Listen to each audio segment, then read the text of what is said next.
같아서 신당 문제 한 말씀만 드리겠습니다. 지금 우리나라 선거법이 300명 국회의원 중에 253개 지역구와 47개의 전국구로 구성이 되어 있는데, 이 연동형 제도라는 게 뭐냐면 아시다시피 이 득표율에 따라 의석수가 불일치합니다. 득표율은 10%면 300석 중에 30석은 와야 되는데 10% 득표를 하고도 한 10석도 안 되게 오면 20석이 빵꾸가 나잖아요. 이러한 이 득표율과 의석수의 불일치를 어떻게 좀 완벽하게 통일할 수는 없다 할지라도 얼마나 좁혀볼까 해서 나온 게 연동형입니다. 소선거구제라는 것은 지금 이 광주의 8개 선거구 중에 49대 51로 만약에 선거되면 51%가 국회의원이 되고 49% 찍어준 사람은 사표가 돼서 자신을 대표할 국회의원을 만날 수가 없게 되는 거잖아요. 이런 사표가 1000만 표가 넘거든요. 그래서 이 문제를 해결하는 게 중대선거구인데, 안 된다고 한다면 소선거구제에서 47석은 지역구의 1당 2당이 가져가지 말고 소수정당한테 좀 배려를 해서 그 바이어스를 좁히는데 이 의석을 배분해 보자라는 게 연동형인데, 이것을 소수정당 특히 정의당이 강력히 요구해서 지난번 국회 때 우리가 공수처 법안과 검경수사권 분리 법안을 정의당이 협조해주는 조건으로 같이 서로 파트형으로 해서 이 선거법이 통과된 겁니다. 그래서 정의당은 많이 기대를 했어요. 이게 되면 이제 한 20석이 돼서 교섭단체가 되지 않을까. 그런데 아시다시피 지난 총선 때 국민의힘 위성정당을 만드니까 우리도 같이 열린시민당이나 위성정당을 만들어서 서로 다 가져가 보니까 심상정이나 정의당 의원들이 분노하게 된 거고, 그 분노가 지금까지 연결돼서 이번에 사실상 정의당이 윤석열 편에 서가지고 우리가 져버린 거잖아요. 그러니까 그러면 이것을 이제 어떻게 해결할 거냐. 그럼 지금에 와서 그것을 이제 국민의힘은 병기평으로, 원래부터 그 사람들 병기평을 주장했으니까 돌아가자. 그냥 우리 둘이 나눠 먹자라는 거 아니에요. 여기에 가자는 우리 민주당 의원도 일부 있을 거고, 당 지도부는 유혹에 빠질 거예요. 이 병기평은 내가 공천한 사람들 다 나한테 충성하는 호위무사들을 그냥 공천해서 국회의원 시키면 좋지 않을까, 이런 유혹에 빠질 수가 있을 것입니다. 저는 이재명 대표가 그런 유혹에 빠지지 않을 거라고 생각합니다. 빠져서도 안 된다고 생각합니다.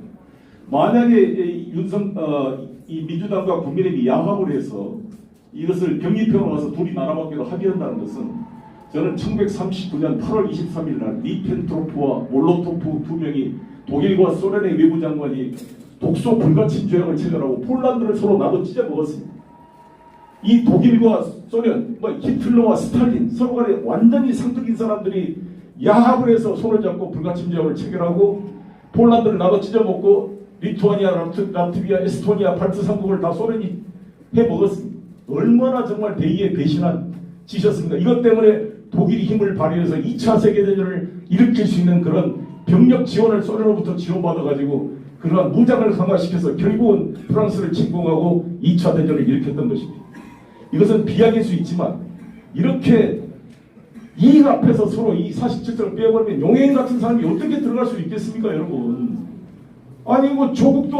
조국도 억울할 거 아니겠어요? 조국 장관이 만약에 지역구로 나오게 되면 민주당과 싸우면서 그럴 거 아닙니까? 연동형 비례 잡히면 자기 뭔가 비례용으로 나올 수가 있는 거 아니겠습니까? 저 송영길이 다시 국회에 나오고 싶은 생각 별로 없어요.